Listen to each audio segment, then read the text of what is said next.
안녕하세요. 3주차 3차 시 수업을 시작하도록 하겠습니다. 신체 기형과 사회적인 성과에 대한 지난 시간에 학습 정리를 잠깐 하겠습니다. 인간의 얼굴에 대한 매력은 학습에 이루어진 것이 아닌 생득적인 것이라는 것을 학습을 했고요.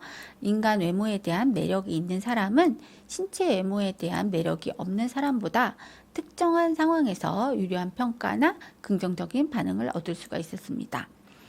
성장 발달에 관한 연구 결과 보기 흉한 얼굴에 대한 성인들의 반응은 생득적인 원초적인 것이 아니라 12살까지 학습하면서 습득이 됐고 학습을 통해서 어린아이가 보기 흉한 사람들에게 부정적인 행동을 적게 하도록 지도할 수 있다면 보기 흉한 외모를 가진 사람의 사회적인 심리를 상당히 줄일 수 있다라고 설명을 드렸습니다. 자, 이번 차시는 신체 외모와 정신 건강에 대한 내용을 살펴보도록 하겠습니다. 학습 목표는 신체 외모의 정신 건강 사이의 상관관계를 이해할 수 있다. 정신 건강에 따라서 신체 외모를 어떻게 지각하는지 알 수 있다라는 목표로 가지고 살펴보도록 하겠습니다. 자, 생각해보기인데요. 신체 매력과 정신 건강에는 어떤 연관관계가 있을까요? 그리고 신체 건강과 신체 매력과 신체 이미지는 우울증의 발단과 어떤 관계가 있을까요? 자, 신체 매력과 정신 건강의 지각에서 먼저 정신과 의사의 관점을 살펴보도록 할게요. 자, 피부가 안 좋은 사람은 관객에게 악인으로 낙인이 찍히게 되기도 하는데요. 피부가 건강은 물론 선악의 기준이 될 수 있다라는 거죠. 예를 들어서 동화의 요정의 얼굴이 흉악할 경우 사람들은 선한 요정이 아니라고 생각할 수 있어요. 그래서 요정의 말을 신뢰하지 않을 거죠. 네, 요정이라기보다는 마녀라고 생각할 수 있겠죠. 피부가 안 좋다라고 보여지면 모두 악인이 아니라는 것을 모두 알고 있어요. 그러나 연구에 의하면 피부가 좋은 사람과 피부가 좋지 않은 여드름이나 흉터가 있으면 이 사람과 상호작용을 시키면서 후자에게 후자 피부가 좋지 않은 경우에 사람들은 주저하고 우려하고 피부가 안 좋은 사람들을 두려워하기도 한다고 하네요. 한번 재밌는 영상을 살펴보도록 하겠습니다. You'll have the clear-complected individual as the hero. And then any skin defect can be used by filmmakers to identify to audiences, watch out for this one. So that skin really becomes a reflection not just of health, but of moral content. I'm so unhappy. My stepmother and sister are going to the ball without me. I do wish I could go too. And so you shall. Who are you? I'm your fairy godmother, dear. I've got a heart of gold. I don't trust you. You're hideous. This is facial fascism. Poor woman. It's true that people with bad skin are not evil. I mean, you and I both know that rationally. Yeah. But they have done studies to show that they would take subjects and have them interact with someone who is clear-complected or interact with someone, say, with acne scars or a large scar, that there was more hesitation, there was more concern, more fear associated with the people that did not have normal skin or good skin. 네, 영상 재밌게 보셨나요? 신체 매력과 정신 건강을 지각하는 부분을 설명을 드릴게요. 자, 매력에 대한 판단은 정신 건강의 지각과 더불어 변화한다고 합니다. 한 유익한 실험을 볼 수가 있는데요. 정신요법 의사들이 면접을 할 때 찍은 비디오 테이프나 오디오 테이프를 근거로 매력적인 사람과 매력이 없는 사람들이 자아 개념을 평가하는 것입니다. 결과 매력적인 면접자는 매력이 없는 면접자보다 자아 개념이 높은 것으로 나타났습니다. 자아 개념과 사회적 경쟁, 성격의 기능에 대해서 살펴볼게요. 자, 매력이 서로 다른 사람들은 성격에 대한 기능도 서로 다르다는 근거가 있을까요? 자, 매력적인 사람의 성격은 자기 수용, 사회적, 내적 통제 성향이 더 높고 지적 호기심이나 사회적 양상성, 독립성 이런 것들이 좀 더 크게 나타났습니다. 반면에 매력이 없는 사람들은 좀 더 비사교적이고 외적 통제 성향을 보이면서 지적으로 억압되어 있고 자기 보호적이고 자기 존중감이 낮은 것으로 나타났습니다. 오그레이디는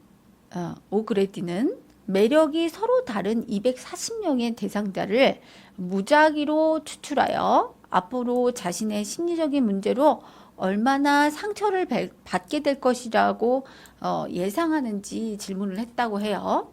이런 실험 대상자들은 정신적 부조화 진단, 통계 길라잡이에서 발췌한 12개의 부조화 상태에 대한 자신의 감정을 평가했다고 합니다. 신체적으로 매력이 없는 대상자들은 심리적 장애로 인해서 상처를 받은 경험이 많다고 연구자는 보고했다고 합니다. 자, 정신 건강의 핵심이 되는 사회적 경쟁력 행동 및 정서적 요인 측면에서 볼 때 실제로 매력의 차이가 나타났다고 하는데요. 매력적인 사람은 매력과 사교술 덕분에 사회적인 성공을 더 많이 경험하는 것을 실험실, 설문지 조사 또는 현장에서도 볼 수가 있었습니다. 반면에 매력적이지 못한 사람은 사회적 거부에 대한 두려움, 불안을 더 경험을 했고요. 즉 다인 관계에서 충돌이나 불안과 같은 심리적 부조화를 겪는다고 오그레디는 얘기하고 있습니다. 매력과 사회적 경쟁력의 관계는 신체 장식 행동이라는 이 제3의 변인에 의해서 부분적으로 또 영향을 받았는데요. 최근 연구 결과에 의하면 사회적으로 불안하고 또 회피하기를 좋아하는 여성은 자신을 아름답게 보이도록 화장을 하는 성향을 보였다고 합니다.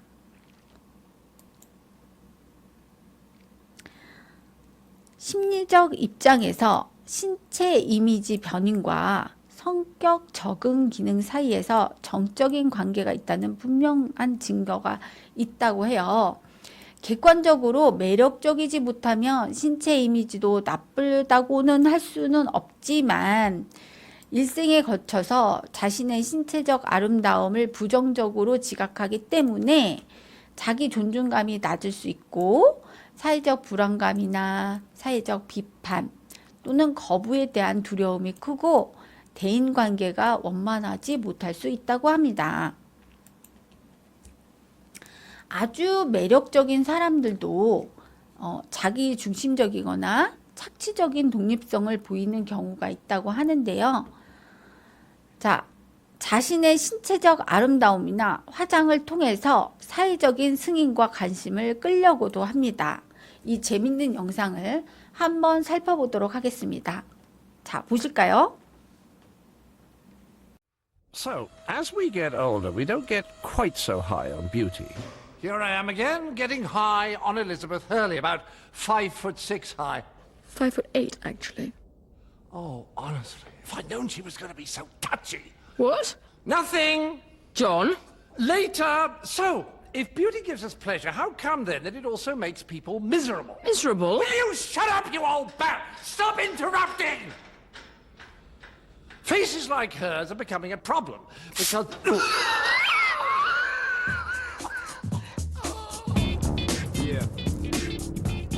As I was going to say, faces like hers can be a problem if we compare our looks and then start feeling inadequate.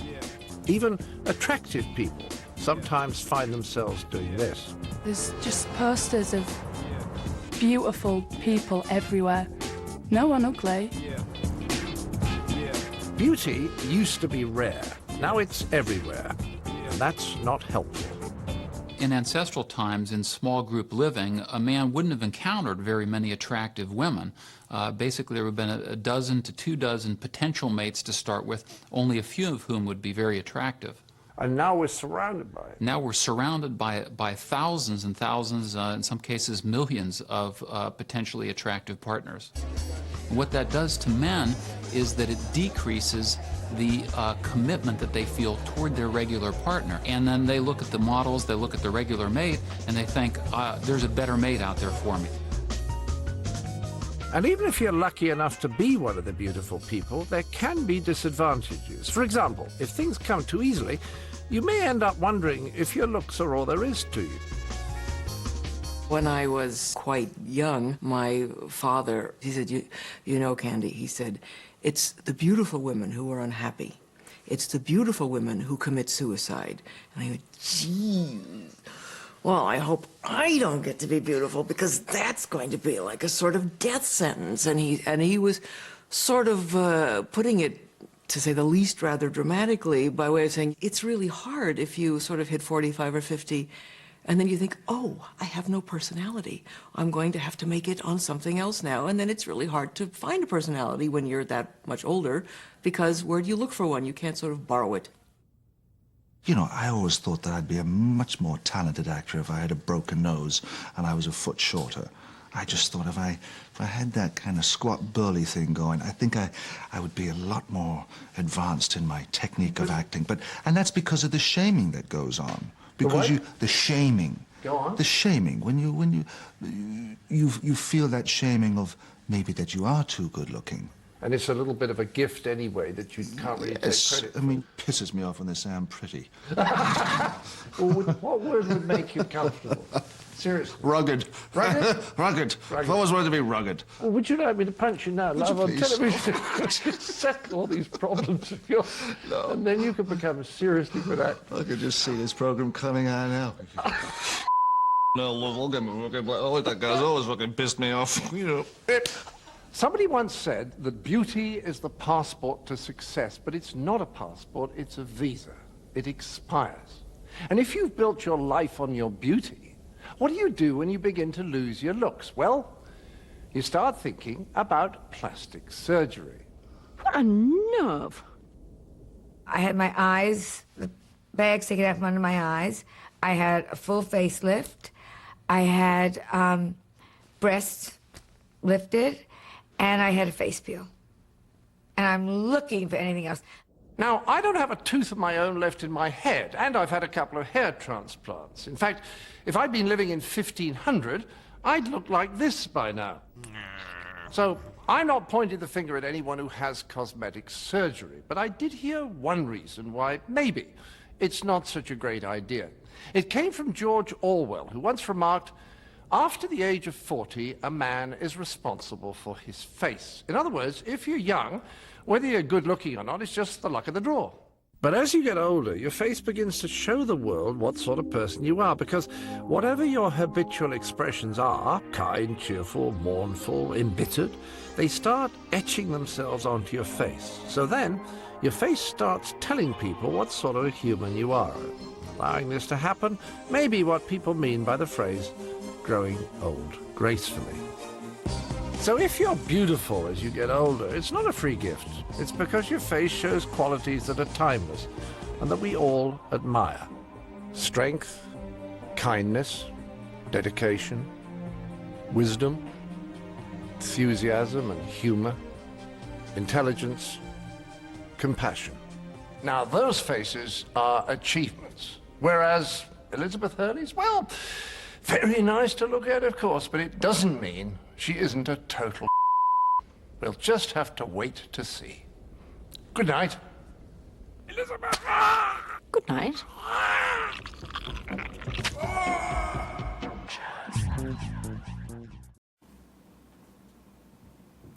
네, 영상 잘 보셨나요?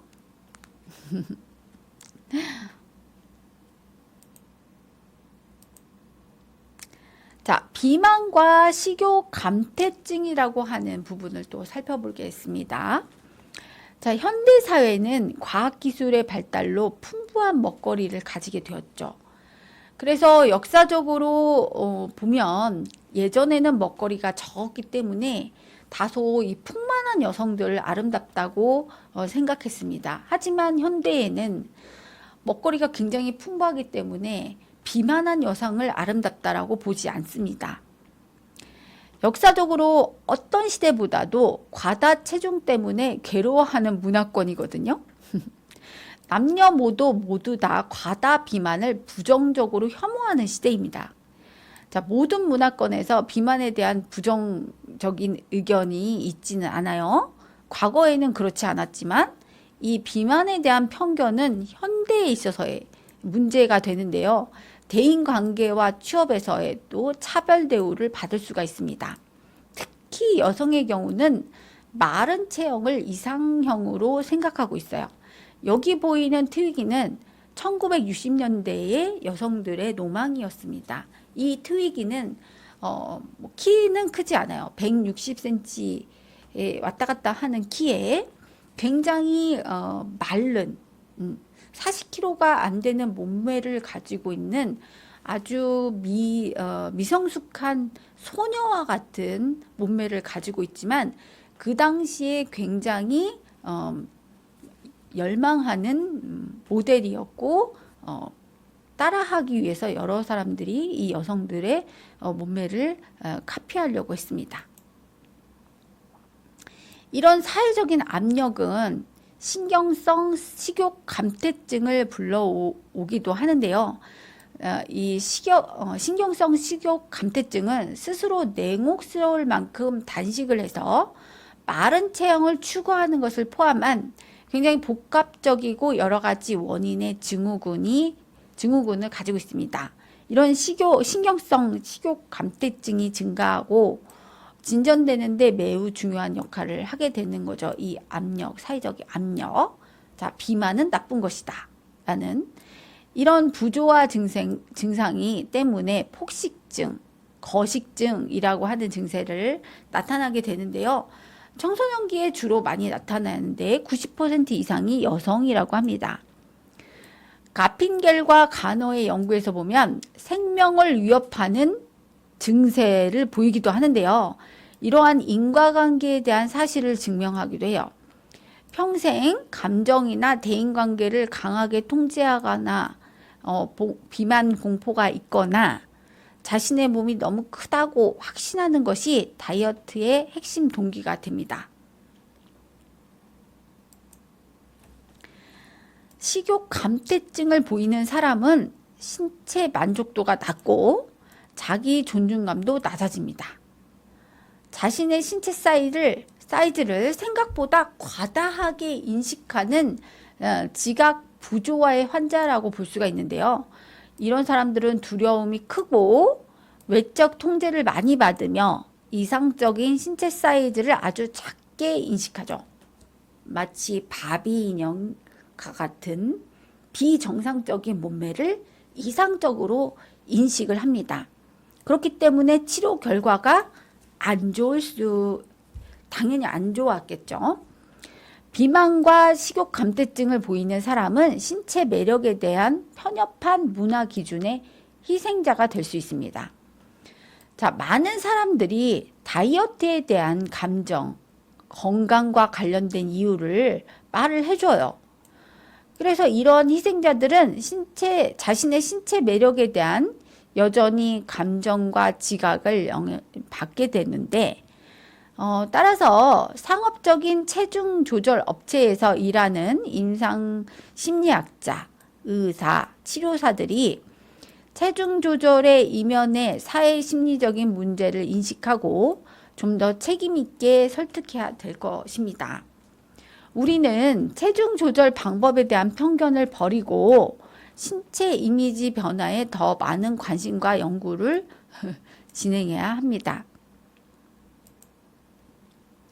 다음은 성기능 장애에 대해서 설명해 보도록 하겠습니다. 자, 젊은이들이 신체 외모면에서 아름다운 것은 섹시하다라는 그들의 공통적인 생각을 가지고 있어요. 자, 매력에 대한 고정관념 때문에 잘생긴 사람을 이성을 사귈 기회를 많이 가질 수 있고 이로 인해서 성적 경험을 더 많이 하게 되고 이러한 사실에 대한 일부 사상가들이 이것은 생물학적인 적응 진화론을 나라고 얘기를 합니다. 그죠? 이 본능에 의해서 아름다운 사람에게 끌리게 된다라는 거예요. 그래서 이 관련이 있는 영상을 한번 시청해 보도록 하겠습니다.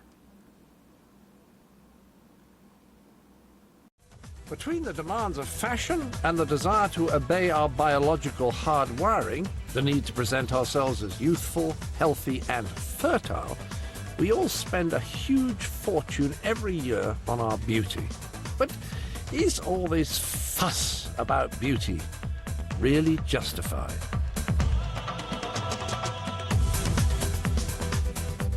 Well, for young people, it makes a lot of sense. Essentially, what they're looking for is pretty basic. When you're young, you don't care about mental beauty. My mother would always try to fix me up with the lady at church's daughter who was a great piano player. That's the last thing I wanted to do. Made her own clothes. Exactly, made her own clothes. Isn't that wonderful? She likes to read. Oh, great, Mom. I can't wait. So I was looking for a beautiful, a beautiful girl who was the prom queen. Exactly. I didn't care if she had a brain or not. I was just attracted to beauty, and young people are attracted to beauty. So when you're young, looks are really important. 네, 잘 보셨나요?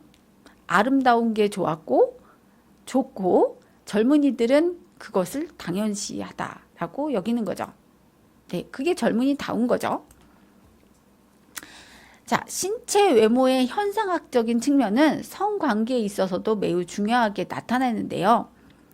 결혼 만족도 연구에 의하면 배우자 매력의 지각, 배우자 자신의 매력 지각과 상대방에 대한 매력 지각이 결혼 생활의 행복의 중요한 지표나 자원이라고 합니다. 자, 연구를 한번 볼 텐데요.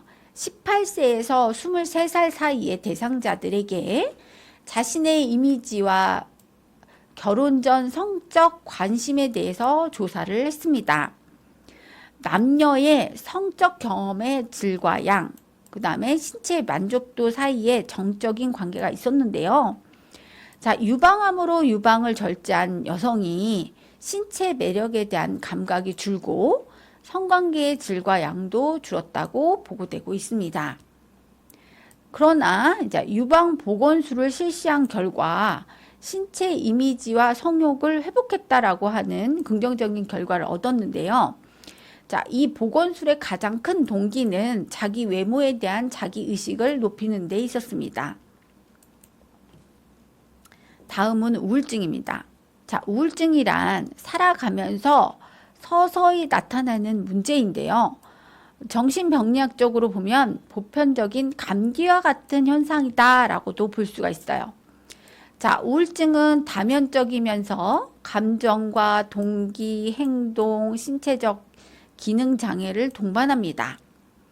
이런 신체 매력과 신체 이미지는 우울증의 발단과 어떤 관계가 있을까요? 자, 임상치료를 받지 않은 가벼운 우울증 환자들을 대상으로 연구한 결과는 매우 흥미롭다고 합니다. 자, 로인스는 반응에 따르는 적극적 강화 때문에 우울증이 생긴다고 했는데요. 어떤 사람의 행동이 관심과 보상을 유발하지 못하면 그 사람의 행동은 굉장히 시들해지고 재미를 못 느끼면서 우울증을 느끼게 된다고 합니다. 자, 우울증을 유발하는 상황은 보시면 사회적 보상 가망성이 적다고 느끼는 개인적인 특성이 있어요. 따라서 매력적이지 못하다는 사실이 사회적으로 미치는 영향에 대해서 과학적으로 분석한 이론을 근거로 보면 우울증을 유발할 가능성이 크다고 합니다. 베개의 이론을 보면 우울증을 겪는 사람들은 자신의 외모를 부정적인 시각으로 왜곡하게 지각을 했고 우울증을 겪지 않은 사람들은 반대로 왜곡해서 지각을 하는데 겪지 않은 사람들은 자신을 과대평가하는 것으로 나타났어요. 자신이 실제로 매력적이지도 않은데 매력적이다라고 지각을 한다면 그 사람은 자신의 정신건강을 위해서 자신을 기만하는 태도를 가진 거라고 합니다. 다음은 정신분열증입니다.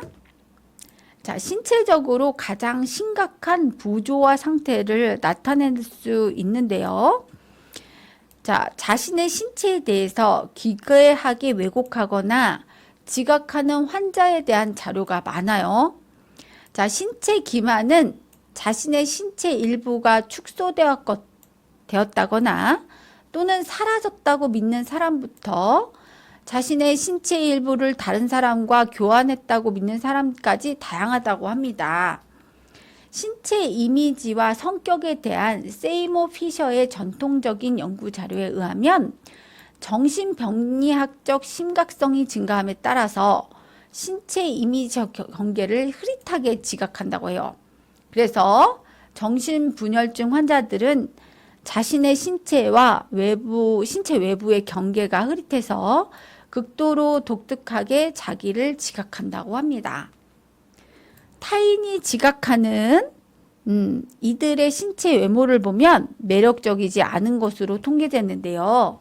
신체적으로 매력적이지 못한 사람은 유전적으로 이미 정신분열을 일으킬 가망성이 높고 타인과 분리하고자 하는 성격, 회피 또는 정신분열증과 같은 지속적인 사회의 냉대에 의해서 정신분열증을 일으켰다고 하네요. 자, 마지막 평가학입니다. 자, 질문을 할 건데요.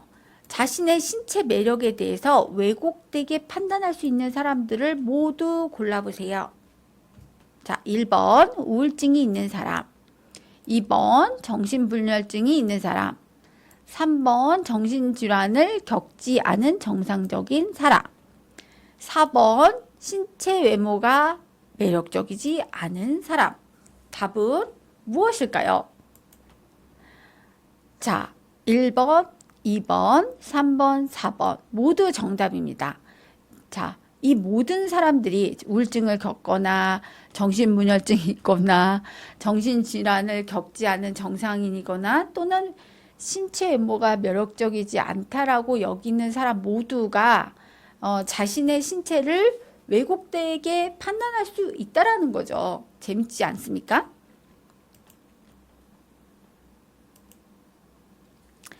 자, 학습 정리를 해보겠습니다. 자, 개인적으로 또는 사회적으로 볼 때 일부 사람들은 신체적인 속성이 매력적이지 못한 점에 대해서 잘 대처하고 있고요. 그러나 또 다른 사람들은 자신이 받은 고통을 완화시키기 위해서 의존하거나 또는 그들 특성의 영향을 잘 극복하지 못하는 경우도 있었고요. 자신의 신체적 아름다움에 대한 주관적 또는 객관적인 지각과 별도로 객관적으로 매력적이지 못한 사람들은 일부 어떻게 건전한 자기 이미지를 소유하고 또는 일부 매력적인 사람들은 그릇된 자기 이미지를 형성하는가에 대해서 좀 더 연구할 필요가 있었습니다. 우울증이나 정신분열증과 같은 증상이 있는 사람들은 자신의 신체 외모에 관심이 매우 낮고 매력적이지 않은 것으로 나타났습니다. 네, 지금까지 이번 차시에 대한 학습 정리를 마무리했습니다. 다음 차시에는 저는 4주차 1차시인데요. 뷰티와 상담에 대한 내용으로 다루어 보겠습니다. 네, 고생하셨습니다. 감사합니다.